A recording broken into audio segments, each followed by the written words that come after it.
Very good morning to you. It's Tuesday, the 8th of January. I'm Clemency Burton-Hill. Welcome to News Hub on WSJ Live. Now, the Consumer Electronics Show hits Las Vegas this week, revealing the no doubt fantastical gadgets that soon we'll all be wondering how we ever lived without. Our WSJ reporter Kelli Grant is there in Vegas. She's been checking it all out so far. It doesn't actually start yet, Kelli, does it? But it has not started yet. We've got until about 10 a.m. Vegas time, but we've seen a lot of the preview events over the past couple of days, a lot of interesting gadgets coming out of that. So what have you seen?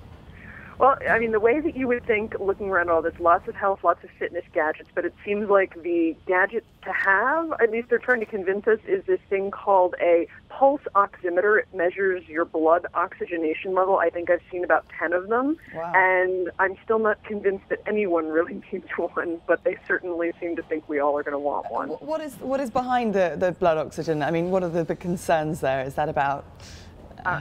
If you're a pilot, apparently there's the risk of hypoxia. If you have sleep apnea, you might want one of these.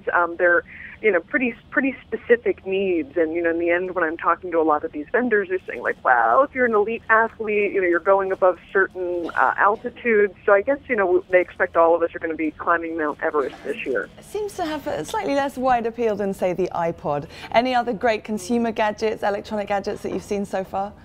Well, seeing a lot of the different fitness bands that also track health, some interesting stuff in there, of course, and they're all trying to convince you that they're the more accurate version.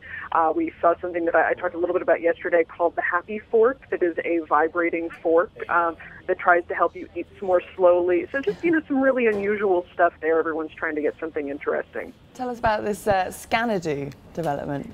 So this is another one of those health trackers. It's modeled after the Star Trek Tricorner is their marketing gimmick, and it's this tiny little coin-sized device that you put against your forehead for 10 seconds, and you come away with 5 different metrics on how you're doing, including your temperature, that all important, apparently, the pulse oximeter, and your pulse, of course, as well. And that's something that's $150, going to be available later this year. I love that we're looking to Star Trek to model our actual health apps. Do you think there's been a real shift then from this idea that consumer electronics are mostly about entertainment and about making our lives easier to this kind of health emphasis?